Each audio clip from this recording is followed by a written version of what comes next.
This is the Moshpit Backstage podcast for punk, metal and rock interviews and segments.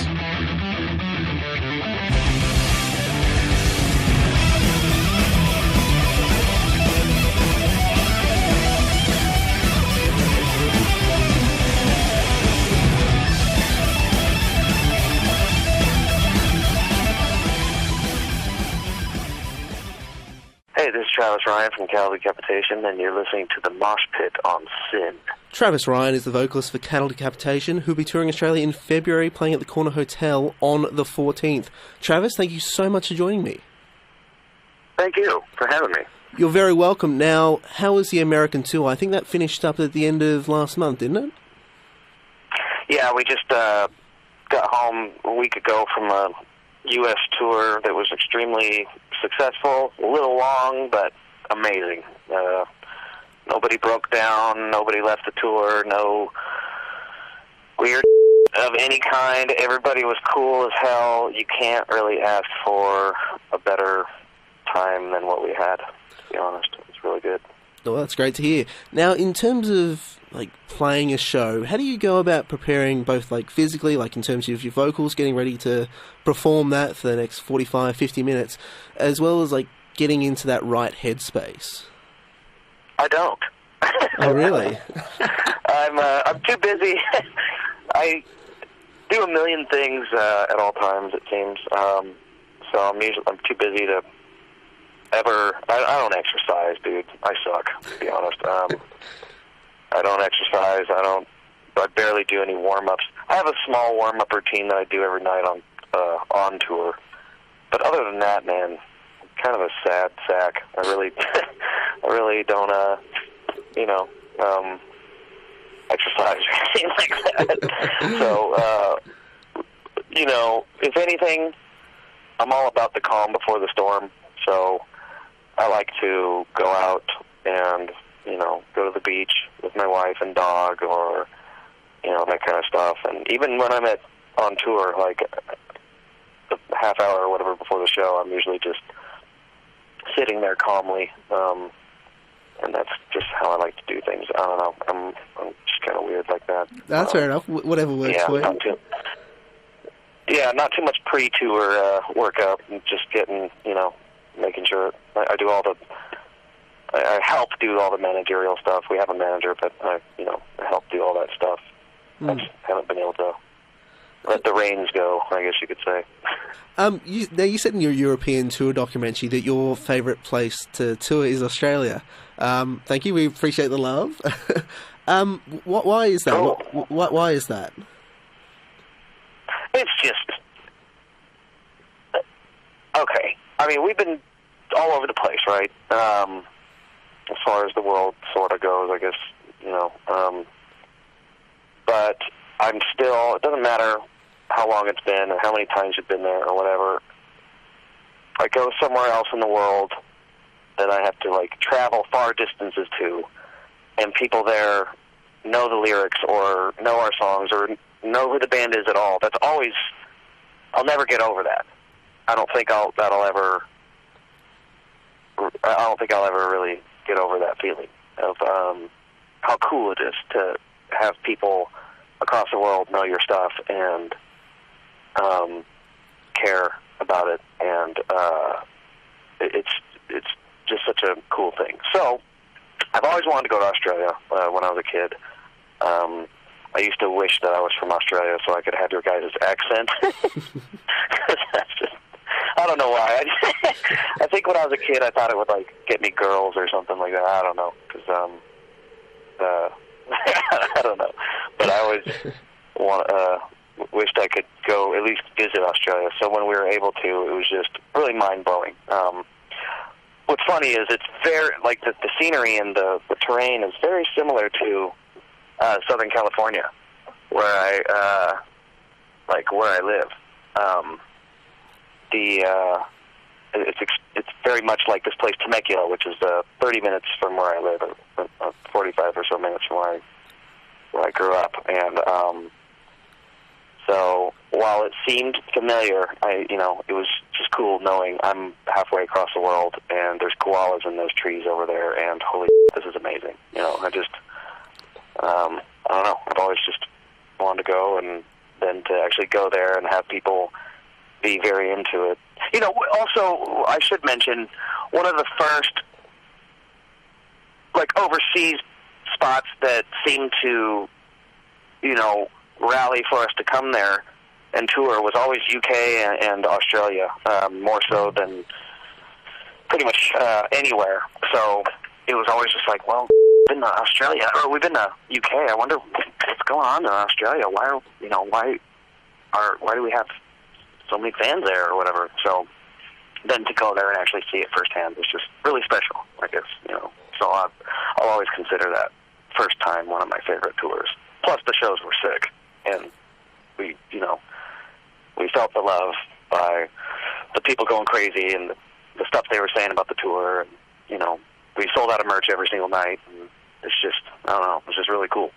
Now, in terms of sort of the future post-tour, like I've seen some rumblings about, you know, next album, all that stuff, and I sort of gather that's not quite, hasn't really started yet. But, like, in terms of the process, how is that going to work over the next, I don't know, year or however long the next album takes? Well, like the last couple took us about a year, where we just kind of didn't go on tour. We didn't do any. We did, you know, a show here and there. We concentrated on both those albums to just write the album. So each one took about a year. But that was when we all lived in the same city. And now, since Anthropocene came out, Dave has moved to Seattle, and he actually might be moving to Chicago. So it's going to be a little challenging, but we'll still be able to pull it off and everything. It's just going to be a little more challenging. You know, we've never had to write through the internet, so that's going to be a slight difference. But we just, you know, we got that Australian tour, which is right in the middle of us writing, because we need to start right now in order to have an album ready to go to be in the studio recording about a year from now. So we just got to get on it, and that's pretty much. I think with that in mind, we're probably looking at with the vinyl industry the way it is. We're probably looking at a 2019 release at this point, just because, you know, we need a good year to write the thing, and that's about it. We're just, you know, keep getting offered tours and stuff, and we can't really do them because we need to be out there, or we need to be here writing as much as possible. And we've never been very successful about writing on the road like some bands do, and we don't really have that luxury. Touring is a whole different animal, I feel, than writing, and you know, maybe that's why we've had better output, is because we were concentrating on it instead of just writing songs to have a record out or that, you know what I mean? You mentioned that you've sort of you've got the title, some artwork concepts, all that kind of stuff.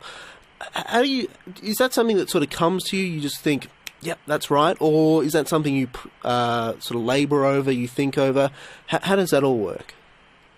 It's kind of a cross between both, but it really does come down to that aha moment, you know, where it just makes sense all of a sudden, and it comes together. Like with Anthropocene, that's a pretty good example, because I didn't even have the title or concept, and I knew very roughly what I wanted to do or what I wanted to talk about or focus on, but how to make that into a cohesive album cover and album title and all that stuff. And I'd say it wasn't as punchy as it could have been, because you have to sit and think about it. You have to know what you're looking at when you're seeing the album cover and the concept. You kind of have to know about that. So what I can say about the next record is it's going to be very understandable by anybody on the planet when you see the cover and hear the title. It's going to make total sense. So I'm not telling anybody about it. I always spill the beans too early and tell my friends about, you know, here's what it's going to be, and and this is what we're going to do for the cover, and about a year before it even comes out, and I don't want to do that anymore. I want it to be a kind of more of a surprise, or I don't want to, just for my own sake, for my own mind, I don't want to just go telling everybody what it is. So I'm not even telling my best friends. I'm just keeping it all to myself. The band knows, but that's pretty much it. But yeah, it really does come down to being sort of an aha moment, or an epiphany, but that usually comes from having thought about it for so long and having stewed on it for a while. It sort of is really a mix of the two, I guess you could say. But more so on the epiphany side of things. Now, I imagine you're probably not quite there with the next record, but for you, you're coming up with these concepts and then either separately or deriving it from the broader concept, how does the lyrics work? How do you A, sort of come up with a broader concept, and B, go about writing the specifics for the song? Well, basically the song titles have always come first. I have a file in my phone of working future song titles. There's 50 or 60 of them in there. There's stuff from 3 albums ago that I haven't used yet. And so I'll come up with that, and then they write themselves for the most part, and then I like to have them just, I don't want to have a theme. None of the records are, what do you call it, conceptual in terms of how King Diamond would do a conceptual record, where he's telling a story from song 1 to song 11. Ours are, we don't really do that. It's more, there's a concept, but it's also peppered with all sorts of other, things, like what forced gender reassignment that has nothing to do with, Kingdom of Tyrants, as far as the lyrically.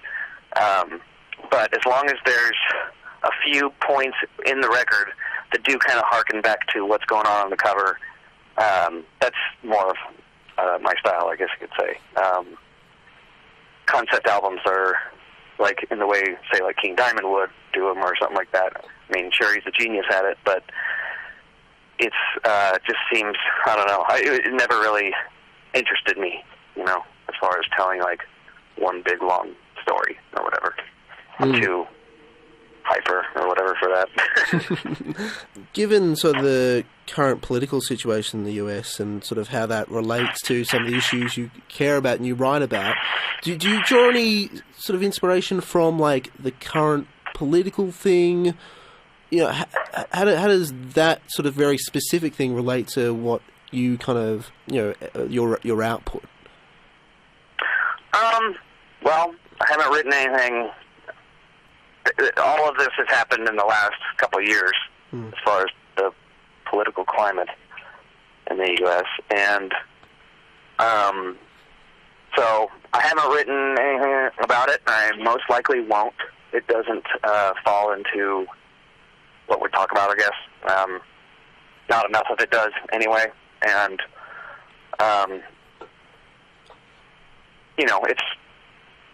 yeah, I have yet to see, but I probably won't be touching on much of it.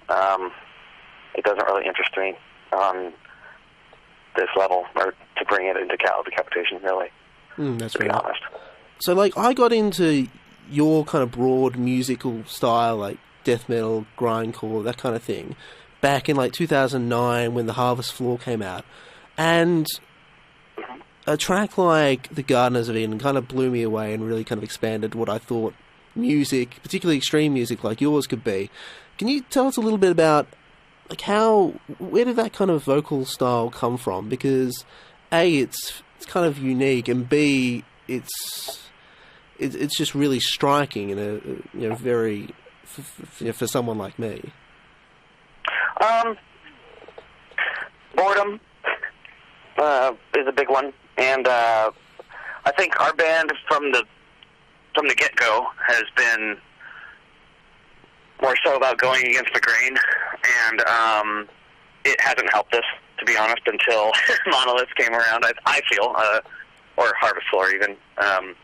Personally, it's not that I got bored. I'm bored of doing these vocals. I get bored with the genre and doing the same old thing. I just wanted to integrate something else into it, and I'm glad I did, because it re-energized me personally, as far as, you know, my being in the band. And I'm 43 years old in December, so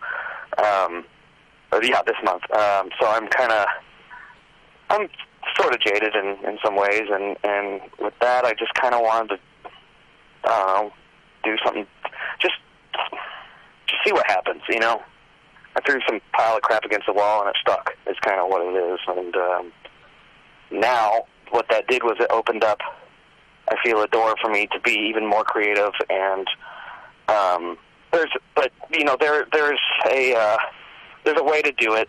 You can't just force it. It can't be forced. So I feel like when I was in the demo phase, I was just like, God, this sounds like I'm really forcing it or whatever. But then when I get with Otero in the studio, our producer, and we talk about things, and he might even tweak the thing here or there, and it'll be like, why didn't I think of that? You know, like, it just, you know, it just at the end of the day,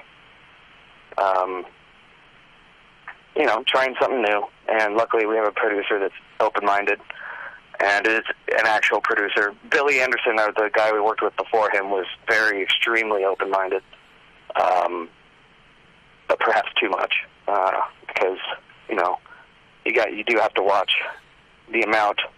You don't want to alienate your fans, you know. That's one thing you don't want to do. You don't want to give them something completely different than what they're used to.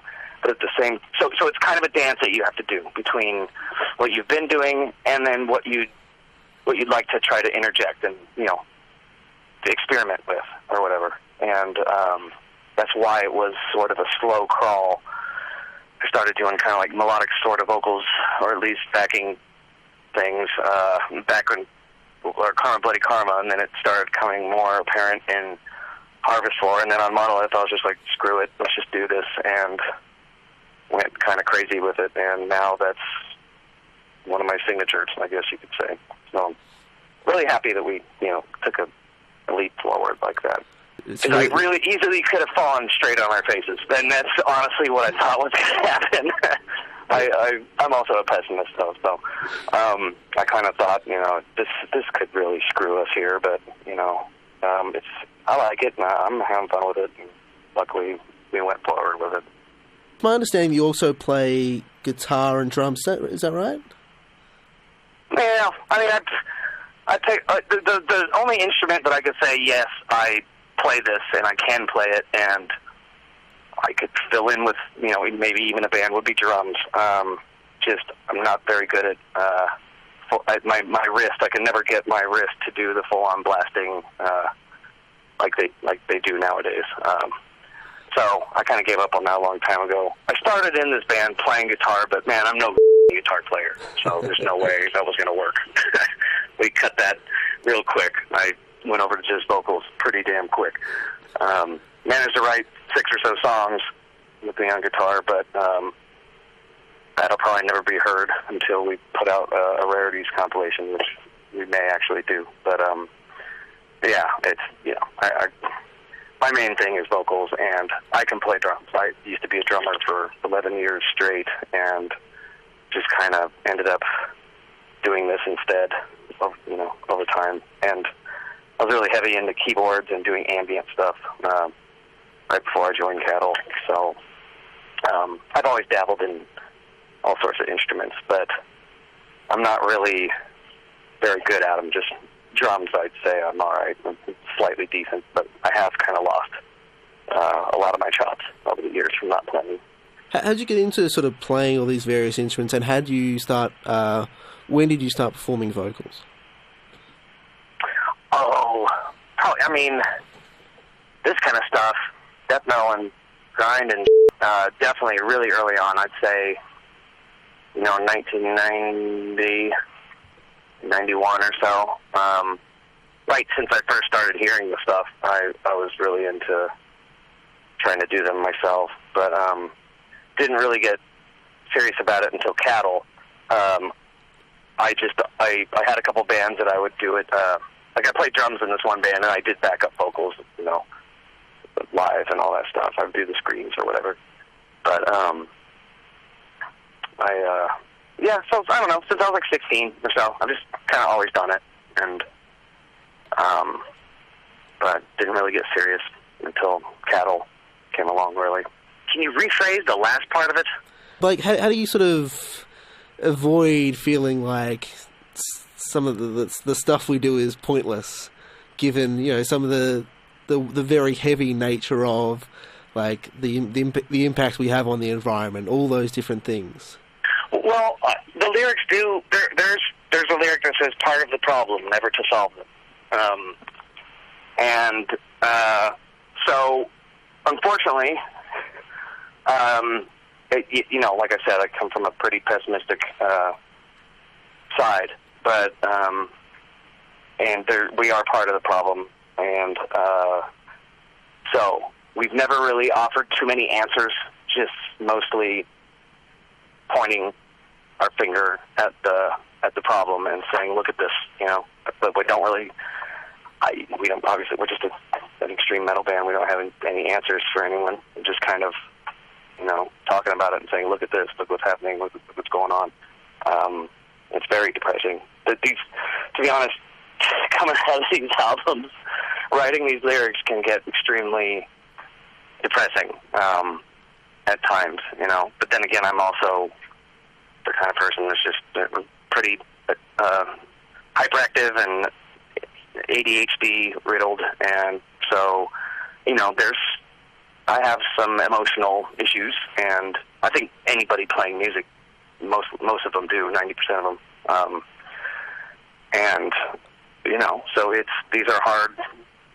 They are hard lyrics to write, especially when you don't have the answers and you're just kind of raising these flags and waving them, and I see a lot of people saying, "Oh yeah, I'm sure you drive, you better be driving low electric vehicles and not putting out records or CDs or anything." And I understand that, but if we don't talk about it, who's going to? I guess I come from the school of Nuclear Assault and Megadeth and like that, even Anthrax and some of those bands that introduced politics, some sort of politics into their lyrics, but they're human too, so we're all part of the problem as long as we're existing on this earth. The one thing I'm not going to do is have children, so maybe that'll help. But I also don't have children, so all these other pieces and unfortunately, it seems like they're creating monsters. So, but everybody's different. It's hard to tell. Is there any kind of music you listen to besides metal? Oh, yeah. In fact, the bulk majority of what I listen to is non-metal. We have a policy of, pretty much, it's a loose policy of no metal, definitely no extreme metal in the bus or in the vehicle after a show, or any time really on tour, because you sit there listening to it all day. Some asshole is playing the drums all day. Some guy is playing something all day, and then the bands start, and it's just nothing but metal all night. That sounds like a dream come true to some people, but those people aren't on the road as much as we are, and don't have to listen to the as much as we do. So we've kind of just been like, no metal. And to be honest, I know a lot of touring bands that are like this and do the same thing, and you can spot a rookie or a first-timer on tour kind of guy when they're blasting metal backstage or they're blasting it in their vehicle. That's a rookie, because they haven't been doused and destroyed with heavy music 10 months out of the year the way we have, or something, or the way many others have. it's nice to have something calming. I'd much rather put on some Brian Eno or Godspeed You Black Emperor or something like that after a show than Deicide or Lord Angel or something, not that there's obviously nothing wrong with any of those bands. We wouldn't be here if it wasn't for our love of metal, but ask the majority of touring musicians, will say the same thing I'm saying right now. It's like, oh, yeah, we don't want to hear that kind of stuff afterwards. We'd rather listen to hip-hop or, I don't know, anything that's not grating, So, me, myself, I grew up solely metal. I never got into hardcore, and I really can't stand the entire genre or scene. But I feel most of that, I'm just disconnected from it. I don't understand it. I don't want to understand it. To me, it's not about music. It's about fashion and the scene and politics above actual music. Whereas metal, all that comes second, and music is first. At least that's how I've always looked at it. And I grew up on classical and 80s new wave and 80s pop and 80s metal and hair metal and, then Metallica and then death metal. And, I heard Spiritual Healing by Death. I got that before I ever got anything from Slayer. I don't know why. I think mainly because everybody else was like, Slayer! I was like, all right, that's cool. But I like Coroner, and I'm going to listen to Coroner instead. And I'll get around to Slayer. Everybody else is all into that. I'll get around to it sometime. And I eventually, obviously, did. But I'm also weird, man. I can't really... I've just always been into all sorts of different stuff.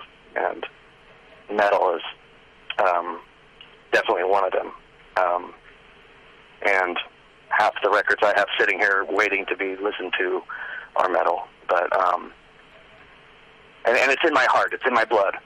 But because it's there, because it means that so much to me, and I'm so immersed in the scene and in that genre, I don't feel I don't feel it necessary to constantly force, or not force, but have to listen to that kind of stuff.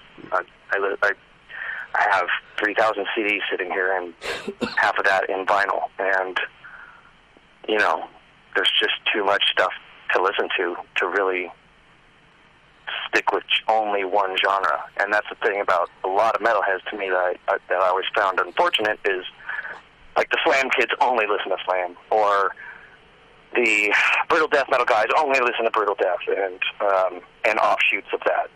It's just like, well, you're lost because you're missing out on an entire world of music. And I've always thought it was weird to call yourself a musician if you don't listen and appreciate or understand or play not all, but many other types of music. When you're only relegating yourself to one genre, to me, that's not a musician. That's a person that plays death metal. That's a person that plays this genre or whatever it is. And the more musicians I explain that to, it's usually met with high fives and understanding. I can understand fans not getting it and calling me out as some sort of a poser or whatever, and that's fine. God knows I could find something on them, so whatever. Decapitation will be touring Australia in February, playing at the Corner Hotel on the 14th. Travis, thank you so much for joining me. Can't wait to see you guys down here. Thank you.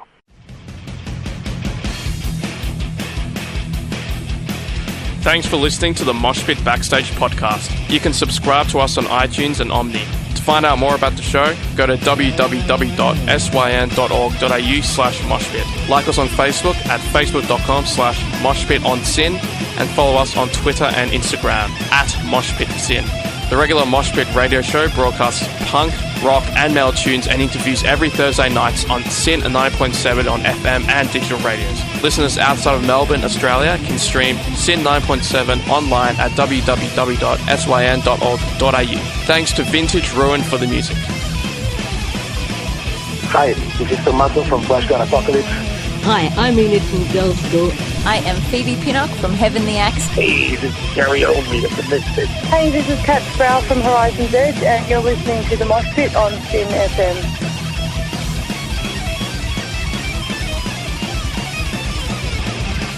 Hi, this is Einar from Leopard. Hi, I'm Virginia Lilly from the band Lilly. This is Raul from 1349. Hey, what's up, everybody? This is Ali from Zebrahead. Hey, everybody, this is Charlie Benante with Anthrax, and you are listening to the Moshpit on Synth.